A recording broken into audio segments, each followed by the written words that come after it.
साचा रंग मन में दिखाए, प्रकाशित हृदय में ईश्वर भक्त के समाए। साचा रूप साचा रंग मन में दिखाए, प्रकाशित हृदय में ईश्वर।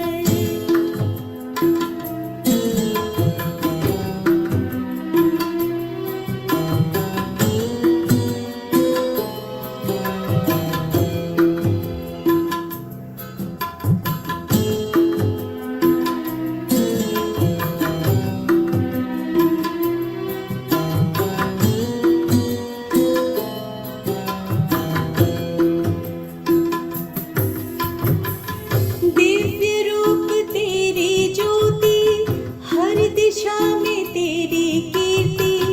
दिव्य रूप तेरी ज्योति, हर दिशा में तेरी कीर्ति। एक ओम का ही ध्यान मुक्ति पथ दिखाए, साचा रूप साचा रंग मन में दिखाए, प्रकाशित हृदय में ईश्वर।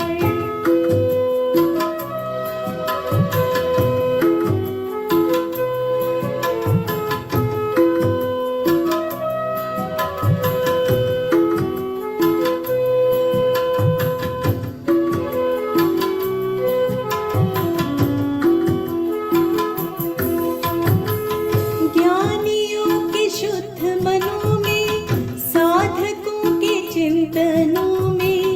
ज्ञानियों के शुद्ध मनों में, साधकों के चिंतनों में।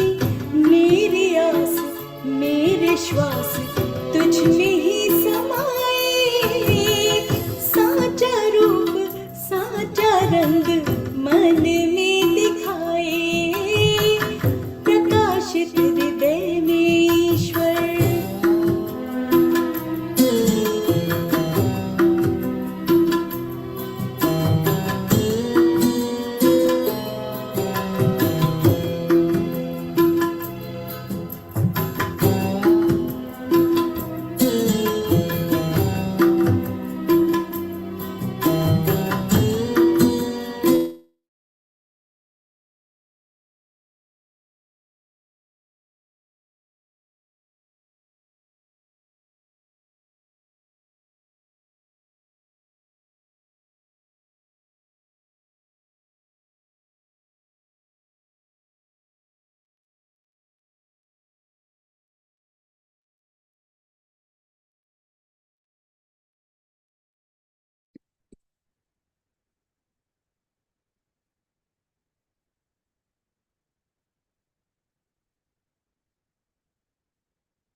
सहनावतु सहनौ भुनक्तु सह वीर्यं करवावहै तेजस्विनावधीतमस्तु मा विद्विषावहै।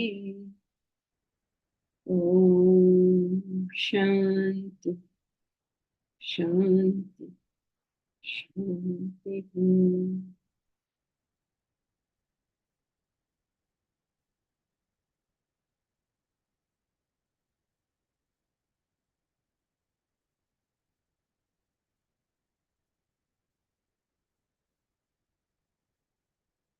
Today we will talk about, from today, we will talk about a topic that is very mysterious to all of us and something that we are all looking forward to one day getting there.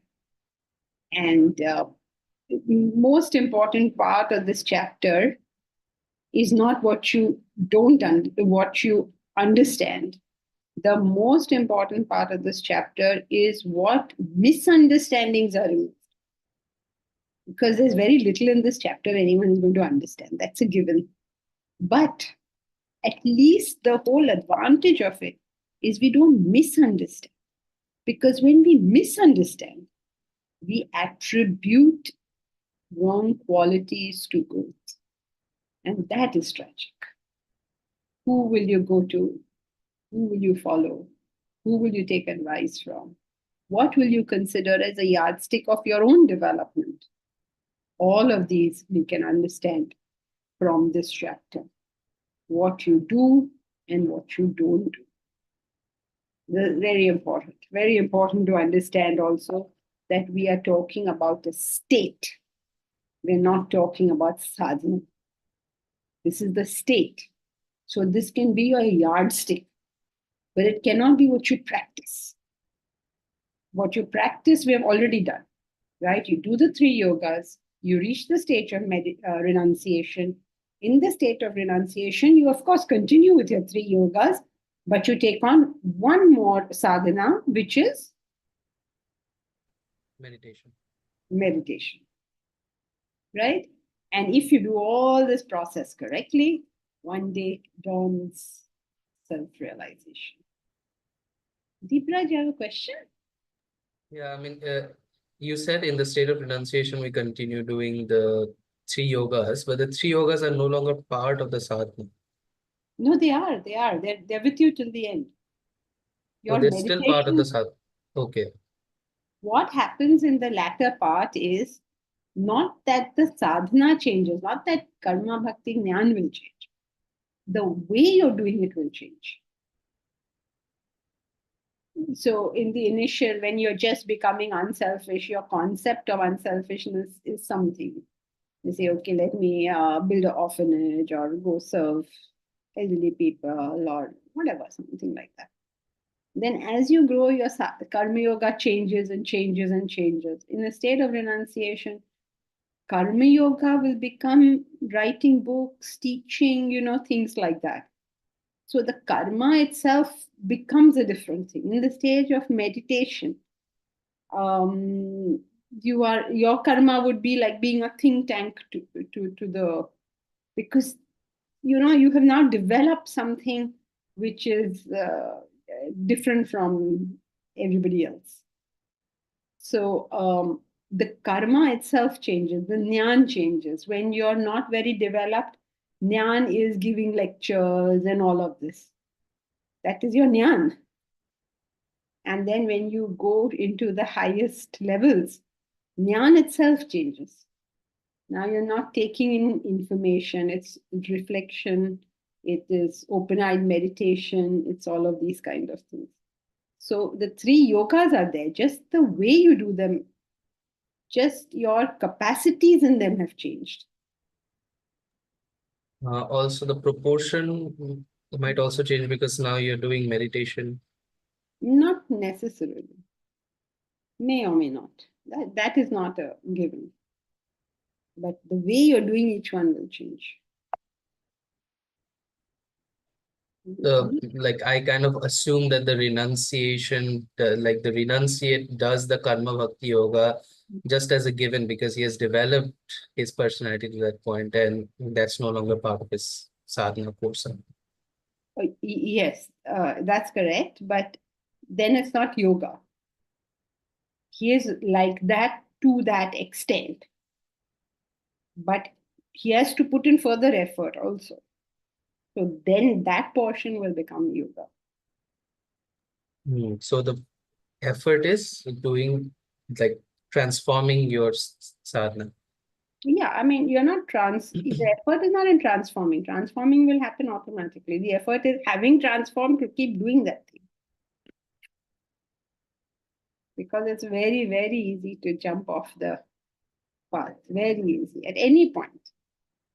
At any point, you're no longer putting in effort, you are enjoying yourself. So that is all the way up to realization.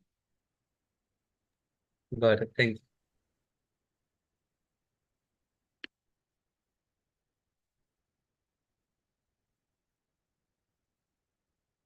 So shall we start? The state of self-realization. Who will read the first paragraph?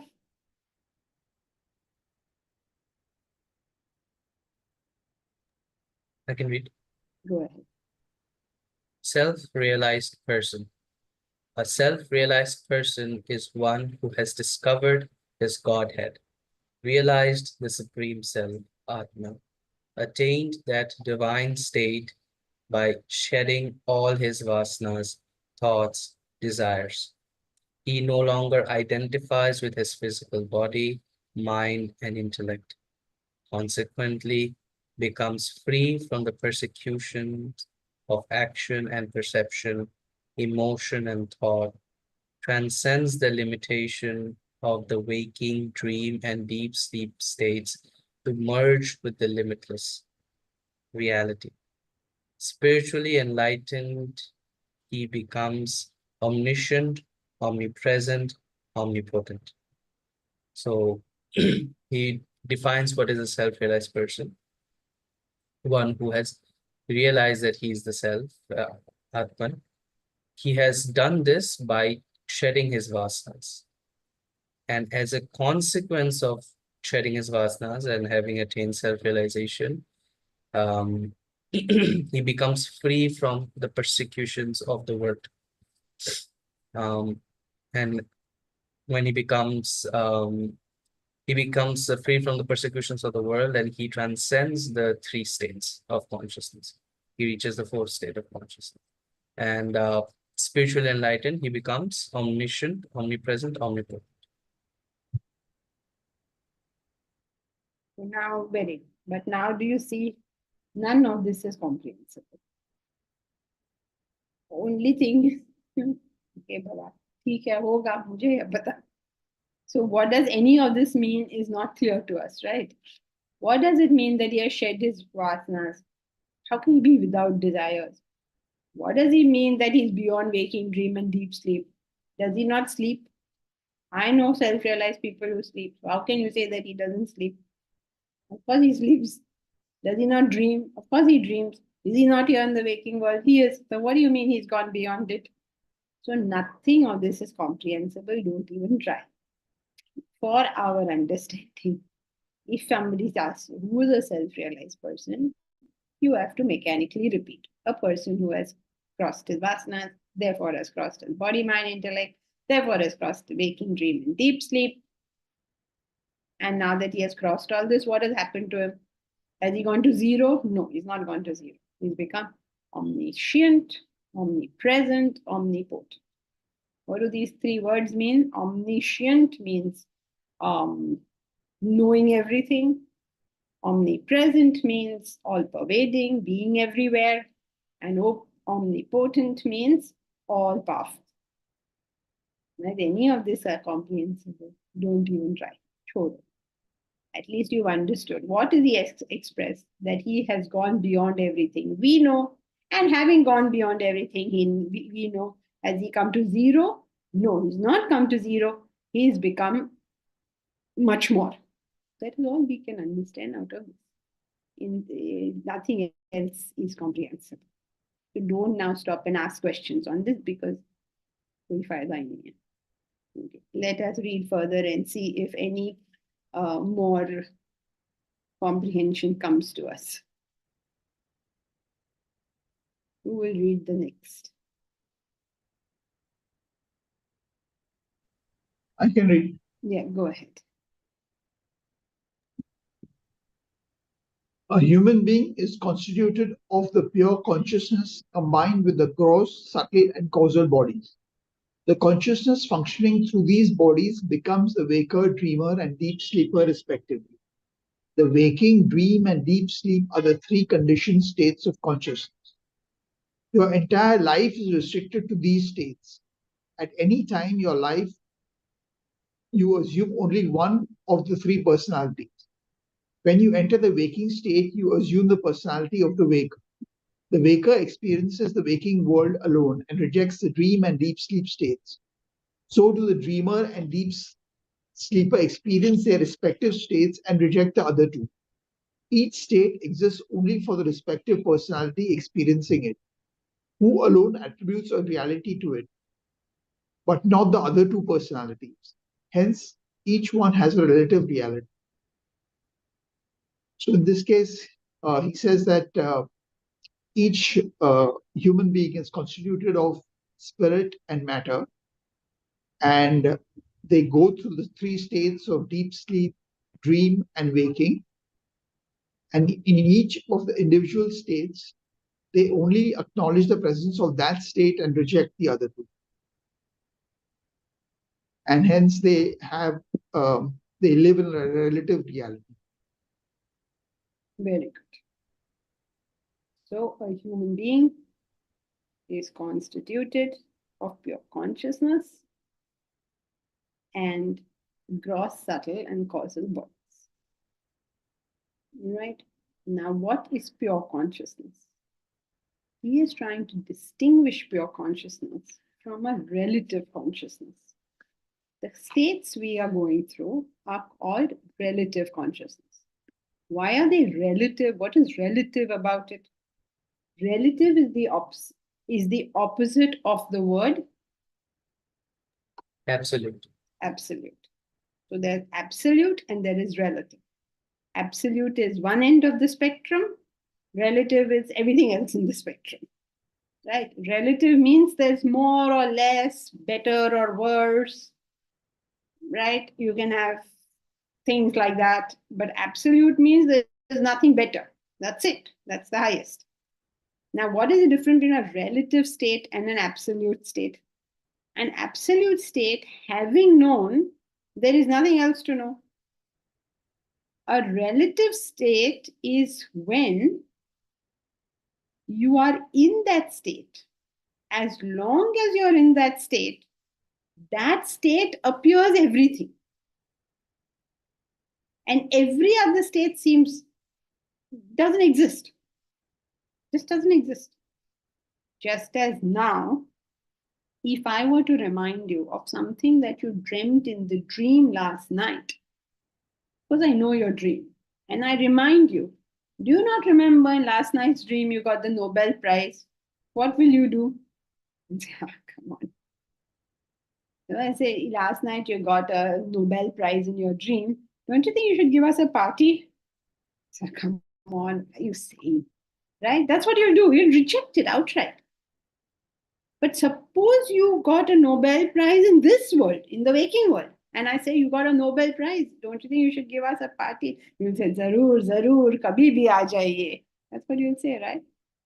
So that is what you mean by relative. Relative means that as long as I'm there, I see that it exists. But when I'm not there, as far as I'm concerned, it simply doesn't exist. Now, this is a very frightening idea. First idea was incomprehensible. He started with telling us what we cannot understand. Second idea he gave us is a frightening idea. I really don't know what he's doing with us. He's really playing with us. First idea, can't understand. Second idea, you believe that this is real, but you yourself will say at another point that this is unreal. If you understand what that means, and pull the carpet out from below you. Do you understand that? When you were in the dream, whatever happened in the dream to you was so real. Don't think about it as you think of it now. Think of the experience you had when you were there. So real. So real. And you come over here and you say that was all nonsense. How do you know? But you will not say that was all nonsense about what you are going through right now. How do you know this? Frightening idea. The idea is frightening. So these are relative states. When you are there, if you see a rope and think it to be a snake, and you get very frightened and you get fever and you get a heart attack and you die. That's how real it seems. You know, people have died out of snake bite after having kicked a rope. It's true. They've died of it. So it's a very interesting phenomenon. How real can the false be? How real? So here's what he's telling. A human being has got 3 bodies. When the gross body functions, you see this waking world, you believe this is true. When the subtle body functions, you see the dream, you believe that is true.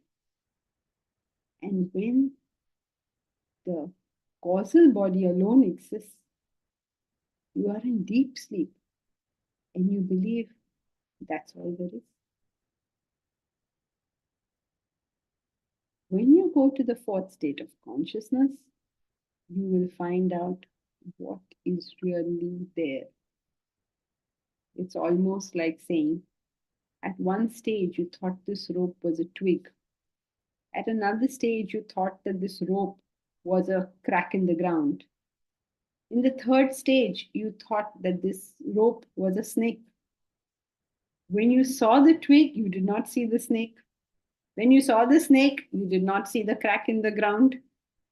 Whatever it's appearing like that. Absolute knowledge means you understood that the rope is a rope.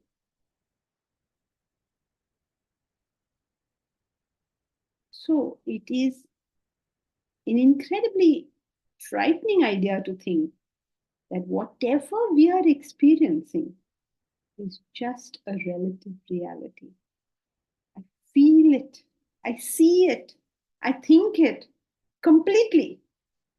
But who knows? Who knows whether it is there at all? You are now attending the class. Are you all attending the class? Yes. All are attending. Some are asleep, I think. They are not attending. Where are you all attending a class? Yes, Yes. Where is it? Yeah. physically and mentally, both ways. Very good. Now let us say, for argument's sake, this exact same thing was happening in your dream last night. Was the class actually happening? You feel that this class was happening, right? But if this was part of your last night's dream, would you see it any differently? Still feel exactly the same. So as it is happening now, how do you know whether it is happening in your waking state or in your dream state? Can you tell?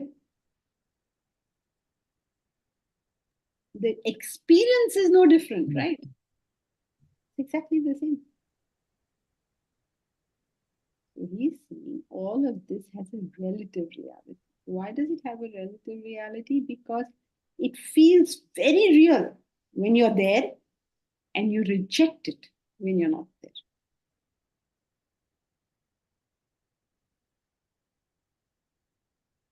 Okay, now who will do everything is going to be difficult, so bear with it.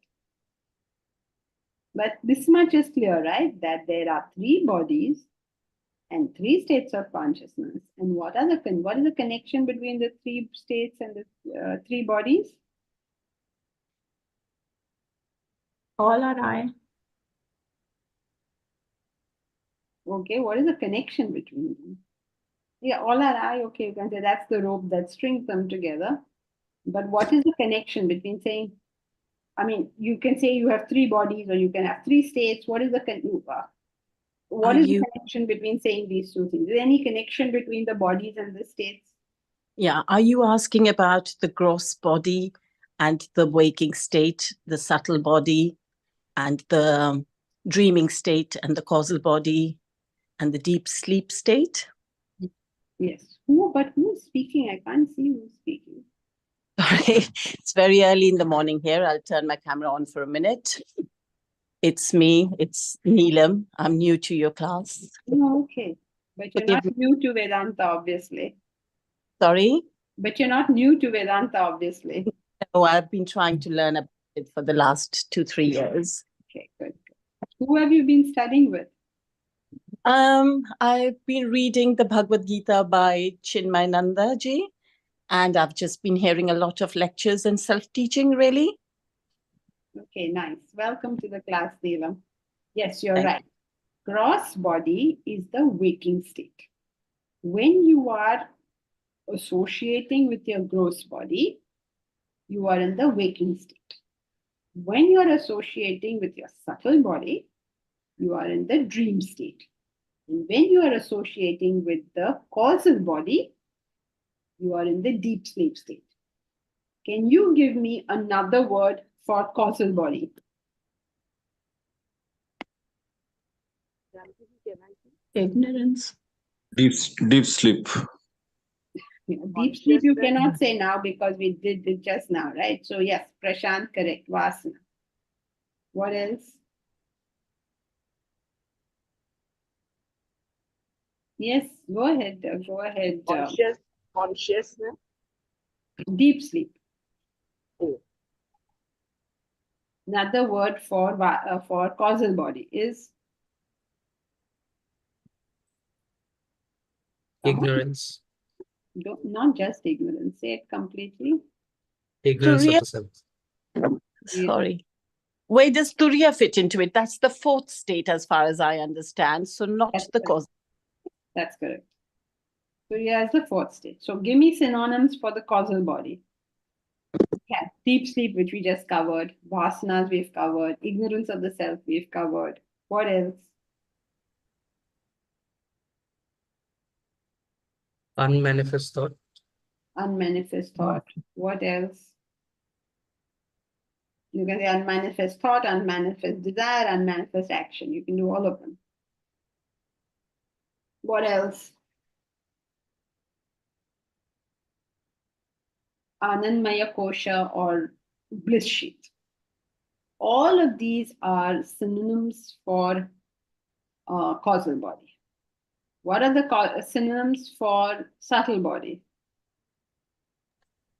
Sukshma Thoughts. Sharira. Okay, Sukshma Sarya. That's not a synonym, that's another language, but yes, that's correct. That's a translation, yes. What else? Prashant, Thoughts. thoughts, correct. Prashant, you get only 50%. Finish your Manomaya kosha. Manomaya kosha, very good. Prashant, what's the full thing?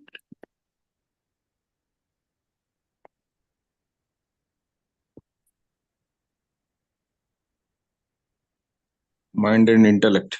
Correct. Mind and intellect, not just mind.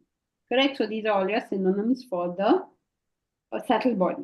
Have these facts correct in life, because if these facts, the fundamental words are not there, then we just create confusion in our own minds. And for the gross body, what are your synonyms? Annamaya kosha.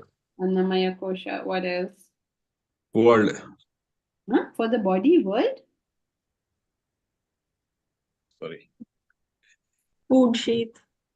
Food sheath, yes, correct. That's a translation, yes, correct. What else? No, the most obvious one.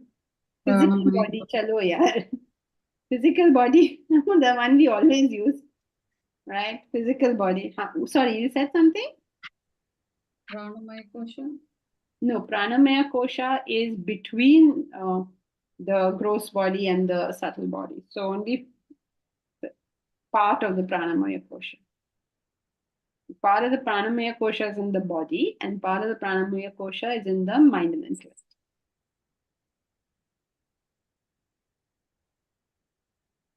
No, how sense objects? How sense objects, right? That's the object that's outside us. Sense objects are what? Please tell me, what are the sense objects? We're on self-realization. We're doing Vedanta 101. What are sense objects? Give me all the sense objects, please. Anything that can be contacted by the senses, which can go seen, heard, tasted, smelled, or touched. Anything. Yes, correct. the sense objects mean it's a short form for using the objects of the senses. So the objects of the senses are color and form for the eyes, sound for the ears, smell for the nose, taste for the tongue, and touch for the skin. So Omkar, I think that's you. So Omkar, what are the sense objects?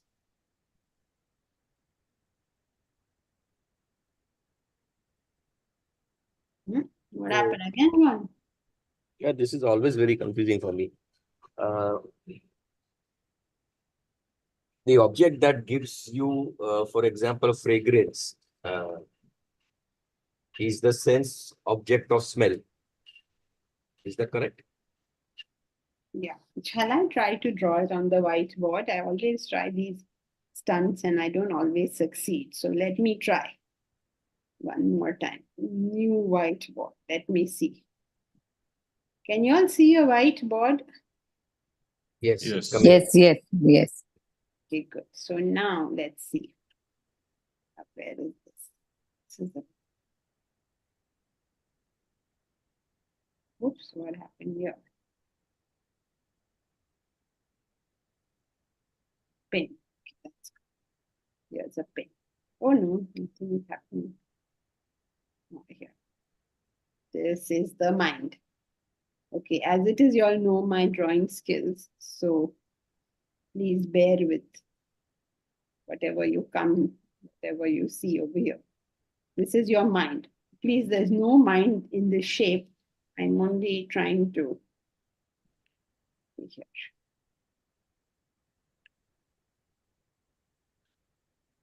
Here is the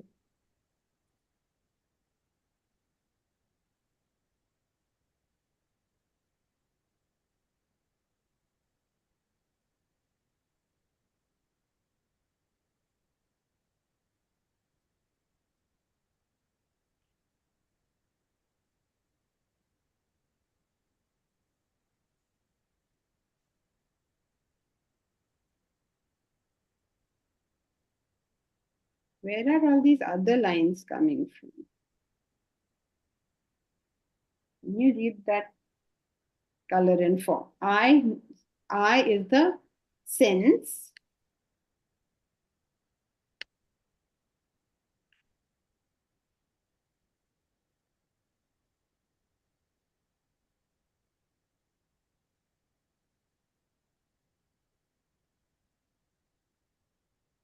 It's really painful.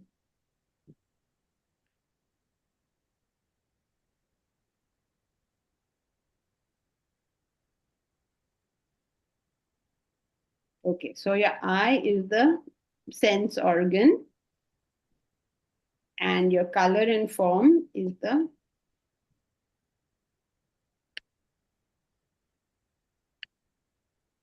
sense object. Is that clear? Or is this slightly worse than what it was before? Okay, here. Now we have the next. Which is the next sense organ? Ear, nose. Yes. Nose. Look, I am only learning. Think of a small child writing. That's what is currently happening here. Here. Then which is the next sense organ? Skin. Who's drawing these other lines? Is somebody else drawing lines? Where are these other lines coming? Nose, skin, and tongue. Where are all these other lines coming from? Is somebody else doing this? Now, ear. What is the sense object for the ear? Omkar. Sound. Sound. So why would sound be the object and not, for let's say, not a musical instrument or a Are or a you bell? hearing? Okay, take musical instrument. The instrument itself. What are you doing with that? How are you contacting the musical instrument?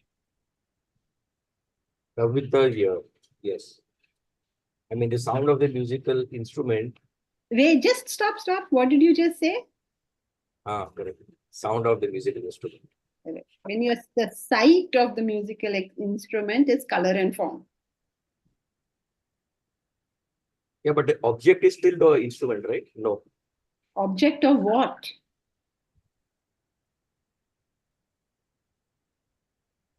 If you smell it, it will be an object of smell. If you see it, it's an object of the ear. If you taste it, it's an object of the tongue. Yes.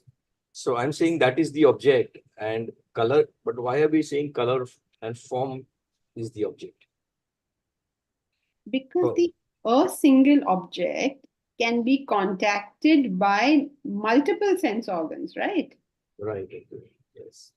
So they are the object of that particular sense organ is sound or color and form or taste or smell or touch. Right. Then what are senses then, Janviji? You tell me, what are the senses? When you say senses, the full form of senses are the sense organs. So what are the Okay. sense organs? I don't know why this thing disappeared. I was trying to make it easy. I hope it was clear. What are the sense organs? Senses and sense organs are the same thing, which is Yes. the eyes, ears, nose. Sense organs and senses are the same thing. And sensory objects are the touch, the smell. Correct. Okay, I'm All right. always confused with the word object and attribute it to Draw the that thing. diagram, then it will become easy, I suppose. So when we say the world consists of things. So when I'm sitting here, I'm looking at the laptop. The laptop to me is an object, but the same laptop becomes a object of the eye. And if I'm hearing a sound from the laptop, it also becomes an object of the ear. That is that the way I look at it? Yeah, sure. As when there is a sound, that's an object of the ear. When there is a color and form, that's the object of the whatever of the eye. If you taste when- it, it will become an object of the tongue. So there is no singular thing called a laptop as an object. It becomes an object according to the sense There is a organ. singular thing called the laptop, but the way you are contacting, suppose you're blind, then you will contact it through your ear. Suppose you're deaf, then you'll contact it through your eyes. How are you contacting that object? Right, that part I get. What I'm not getting or I'm getting confused is in plain English, we call this as an object, right? I mean, Yeah, correct. That's correct. so object is a body of or matter or mass. And but How it you can be contact it will be through your senses, and it is an object of which sense is dependent on which sense is contacting it. I wish we had a better word for for the experiences. I would call those sense experiences. Like smell is a sense experience, and the object of that could be an incense stick. That's where I always Yes, have a you problem. can put it like that. You can when the sense object meets the sense organ, there is an experience of that thing. So smell is that experience, and the object is an incense stick. Is the way I find it more. Okay, that's fine too. Then you have to do further classification. Or is it okay? Okay, food for thought. But it's okay. That's also an acceptable way of doing it. But then you will have 3 levels, which is also okay.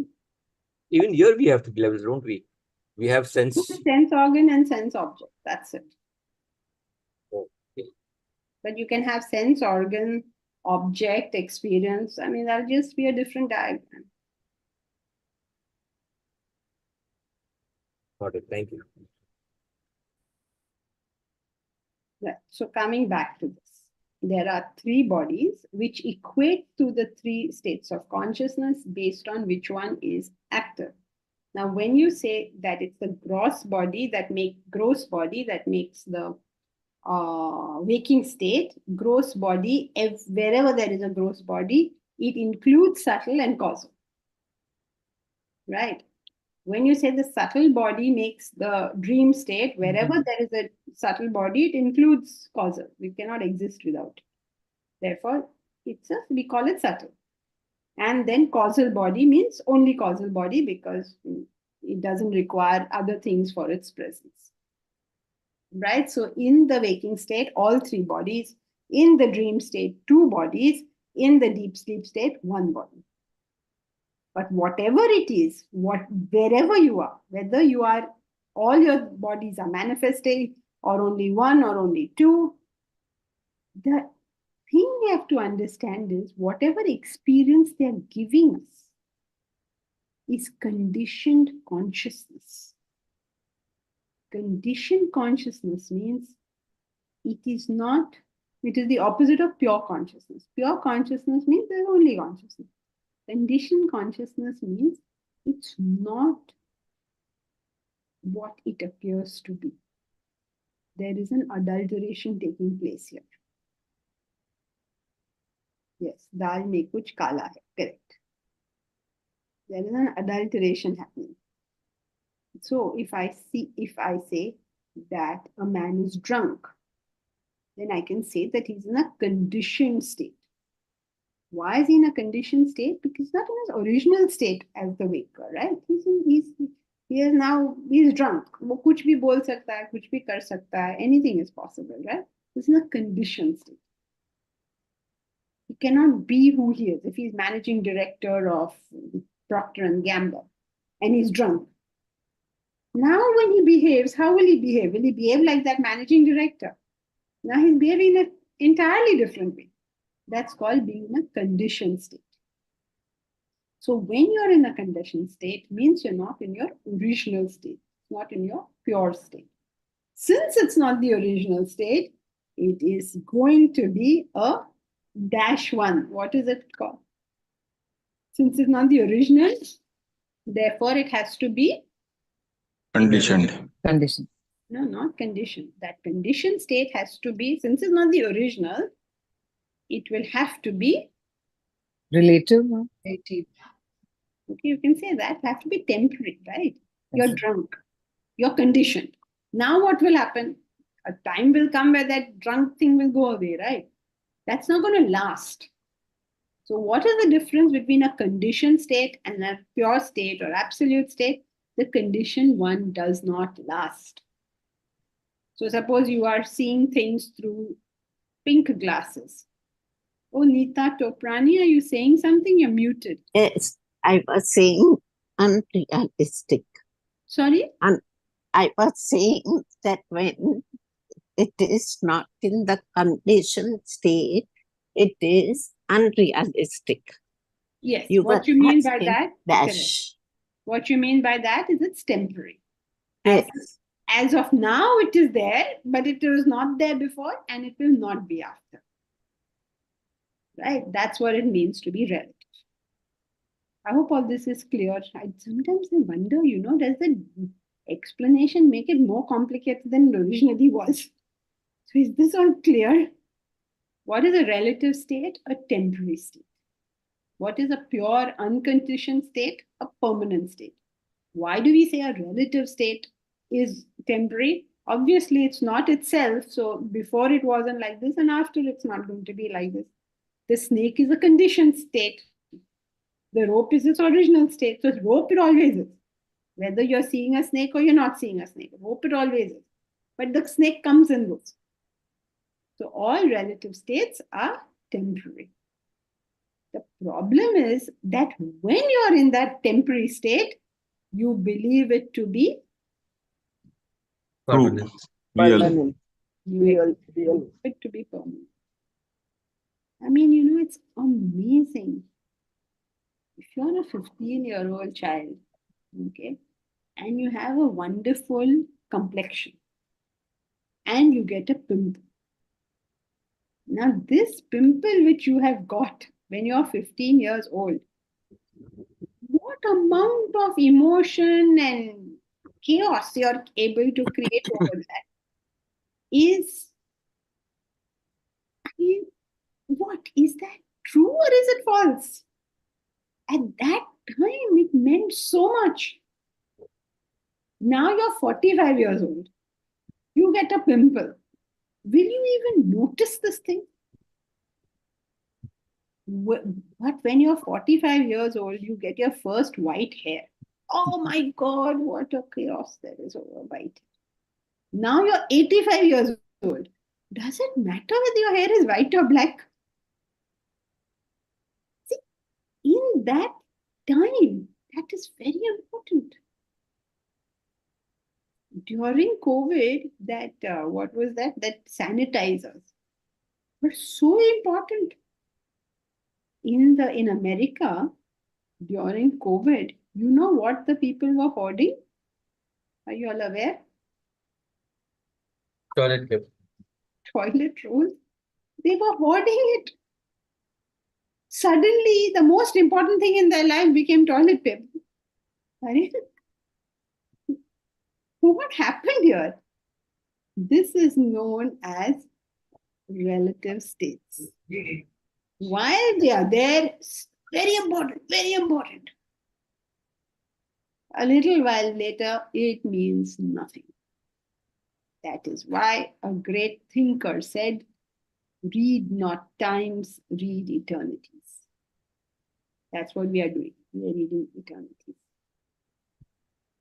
Because when you read the times, there's a big hangama. Sometimes something is happening here, Kolkata, something is happening. What is this? Gaza Strip, something is a big hangama. 2 days later, there's another hangama. Nobody cares beyond those two. But while it is on, what is going on? Not a single person will go to the end of it. Okay, you think, no, you care so much about what's happening. You're making so much noise. Are you going to be with this for the next 15 years or however long it takes to get to the end of it? No. Now I will do midnight vigil. 1 month later, something else will come. I'll do midnight vigil for that. This is called excitement over impermanent factors. Now, this is clear, right, to everybody, how we give so much importance to futile things which are not going to last. Is this clear to everyone? Yes. Now, so this is clear. What the text is telling us is the entire waking phenomenon is something futile and impermanent. Now, that is a little bigger gulp to take. That's where the problem lies. You can't gulp that one down. I understand this. आज का ये midnight vigil है, कल का वो midnight vigil होने वाला है. But what cause are you taking up and you're going to be with it to the very end? You'll see this thing through. Not the excitement, but you're going to see it through. Yeah, Omkar. Gargiji, I've asked this in the past, but obviously I don't. That is I'm your not clear. trademark, Omkar. Why are Yes. you bothering? Go ahead. So, yeah, so my question is, if self-realization is a result of effort, that effort in the waking stage is the only effort that counts. For example, if I'm doing karma, bhakti, gyan, let's say in my dream, that would not result in self-realization, only the effort in the waking state. Then why are we putting the waking state on the same platter as the dream and the deep sleep? I mean, in the dream and the deep sleep state. It seems that from the perspective of the fourth state, all three are unreal. But definitely the waking state is much more important and it cannot be equated with the dream and the deep sleep, because all efforts only in the waking state give results. Says who? I knew this, Janki. Says who? says the person who's in the waking state, let's say, striving for self-realization. Right. So if you were in the dream, you would say the same thing. No, but if Long as you're here, this will make the most sense to you. But when you're in the dream, that will make the most sense to the dreamer. no, fair enough, that part is fine. But I'm saying, why are we putting all of them on almost on the same platter? Who's the we?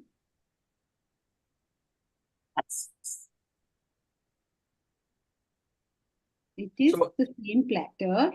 When they are put on the same platter, who is putting them on the same platter? Currently, the person in the waking state. No? You will never do that. Who says they are on the same platter? The author. Sorry? The author is what she's saying. Author. Author. Okay. So the author is representative of whom? A self-realized person. A self-realized person is telling us that they're all the same. The waker says the waking world is most important. The dreamer will say dreaming world is most important. And deep sleeper, bechara, he's not saying anything, but he believes this is the only thing there is. As long as you're here, there is no argument that you will ever hear that tells you this is not important. It's impossible. Just as in the dream, there is no argument over there that will tell you that that is not the most important.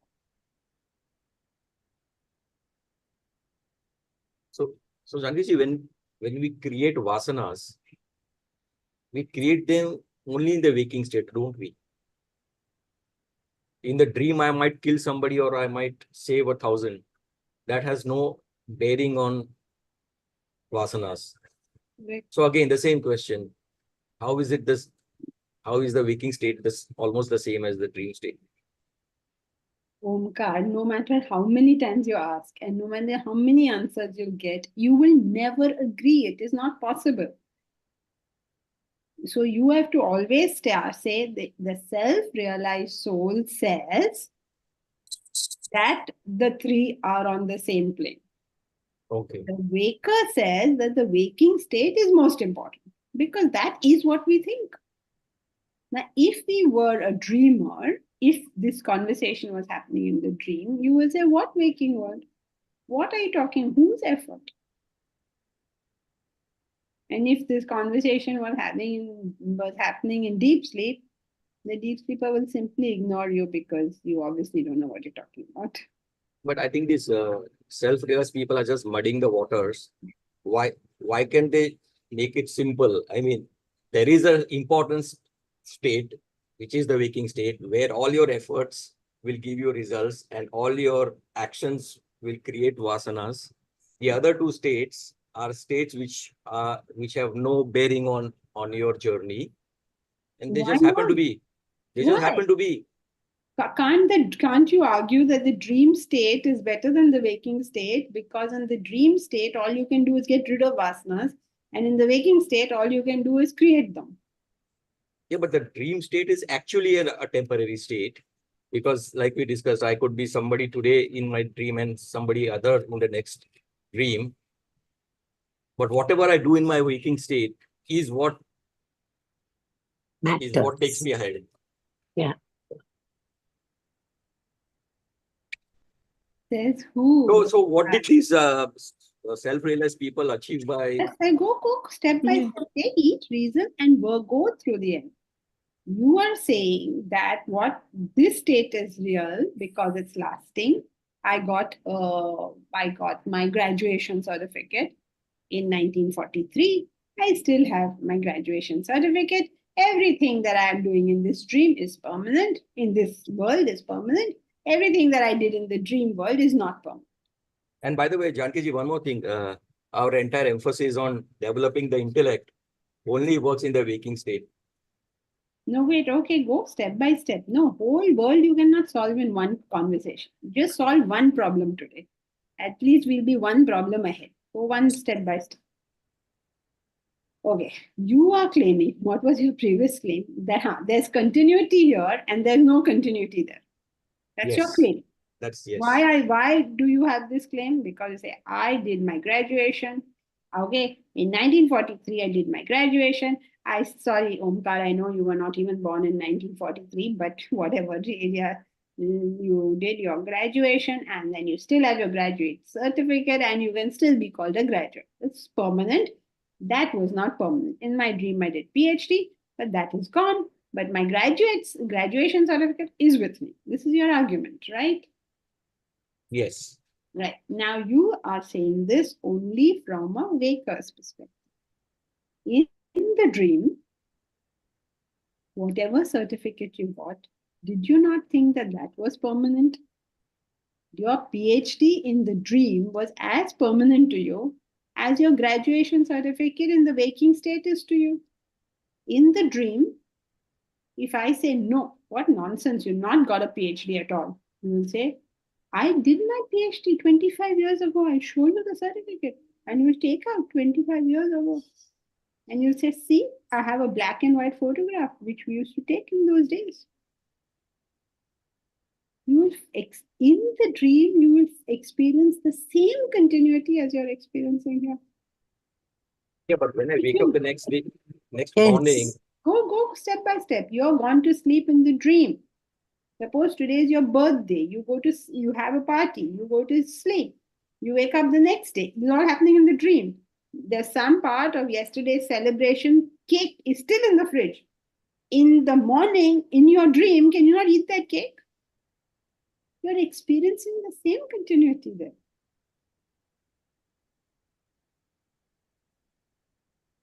right? You think it is as continuous there as you are thinking here. In your dream, can you not show us pictures of 50 years ago? Just as you can show us here pictures 50 years ago. But that continuity, Janki ji, is Within also that- temporary. Is temporary because that continuity breaks the moment I am out of sleep. Correct. Now, But how in do the you know? waking state, my graduation of yesterday still holds today and tomorrow. As long as you are in this state, it Yeah. will hold. Just as long as you are in that state, it will hold. How do you know, Omkar? You are so sure about it. In the dream, if I ask you, show me your first birthday pictures, can you show me? Don't show me. All right. Now, if I ask you, show me your first birthday pictures, can you show me? Of course, you can show me. What's the difference? You're saying, no, that will get over. How do you know that when you go to sleep tonight, this is not over? And when you wake up tomorrow, you may be a lion in the jungle or something. How do you know this? You cannot think anything. No, only that part is convincing, Janki ji. That what I see in the dream, there's an echo. Sheetal, you may need to Sorry. You may need to mute yourself because you're in the same house. So maybe that's what's happening. Okay, what is Momita saying? My perception is imperfect. This should lead me to investigation. Instead, I live my life indifferent to what is real because the effort involved is so difficult.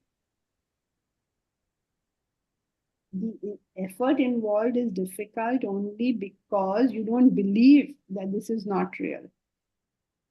If you genuinely thought it was not real or it was imperfect, you would struggle to get the perfect one. But we don't buy into that idea. It's only what should I say, intellectual sort of agreement. You're not bought into that idea. It's not, oh, hell. That kind of whatever. No, it's obviously true. It makes complete sense. But still, we are not. That's what I'm saying. That is obviously true is intellectual comprehension. It is not like bought into the idea as, I mean, It's like I'm telling you that somebody is telling you you have tuberculosis. And you say, okay. And I tell you, if you have tuberculosis, you will have X, Y, and Z, issues. You will experience coughing, you will experience this, you will experience that. So you say, yes, I experience all those things. I have tuberculosis, right? But I say, no, you haven't understood. Or that person tells you, you haven't understood. Why not? Because if you understood what it meant to have tuberculosis, you will not just say, okay, I understand it. You're right. All this seems correct. You will rush to get it cured. Like my mother, she had kidney ailments. So toxic levels just shot up in her body. And then when she was in that highly, her body was full of toxins, she told me, there are these 3 old people who come and sit at the end of my bed. They're just sitting there and looking at me. They're not talking also. Why are they coming and sitting there? I told her, Mummy, because of all these toxins, you will go through hallucinations. This is the hallucinatory thing. Just hallucinations. Ignore it. She said, okay. Then next day, she told me, that hallucination of mine, it's coming again. Like, she's not getting, right, what that means. She thought now these 3 people, they are named hallucination. And whenever they come, she has to say hallucination. It's a shorter way of telling, instead of telling me a whole story, she has to say the word hallucination. So she's saying it. So you understand the innocence with which she is saying it. I got a bit confused. If you understand it's a hallucination, what are you telling me? I mean, you can't tell me as if that thing is a real thing, right? So that innocence with which we speak with them. She said that. The hallucinations of mine, they're coming. Very, she's not getting what that means. Yeah, other things still take priority, Other precedence. things, like, you just don't get what you're saying. You're saying the words, but we haven't got what. There's no way, once you understand this, there's no way anything can take priority. It's like a mad dog, nothing else. Nothing else. What that means. Okay, nothing. Janki ji, I have a question. Yeah, go ahead. So, Janki ji, this waker state and dreamer state are more related than the third state, because whatever we are experiencing as a waker state, we may dream the same situation in the dreamer. All 3 are related. Why is there a Chital, maybe you should. I can't hear you, Jan. Can you just mute? Okay, fine, thank you. All the 3 states are related because the root is the same, right? All 3 are coming from vasanas. So there can be a possibility of similar things, and there can be a possibility of different things. Just as in your own thoughts, you can have similar thoughts to thoughts you had, or you can have different thoughts. They're all based on vasanas. Okay. Uttara, in past life, rebirth, sanchit karma. Is past life, rebirth, sanchit karma anyway connected to waking or dream state? Yes, all of this has to do with vasanas, right? So therefore, vasanas is the root of waking, dream, and deep sleep. So then we can say that it is our imagination. What is our? Or is it really happening? I'm confused. Yeah, it's okay. That's what this topic is meant to do. We will discuss this whole concept of whether it's real or not later on. Here is only mentioned it in the context of the self-realized. Do not worry, everybody. We have a whole chapter coming on whether it is real or not real. So in one paragraph, we created so much confusion. God alone knows what will happen when we reach there. But at least we'll go about it thoroughly when we are there. So we'll worry about it later, Uttara. Is it there or not there? That's a Okay, okay, thank you. philosophical question. Is it there or not? Okay, so then that's it for today.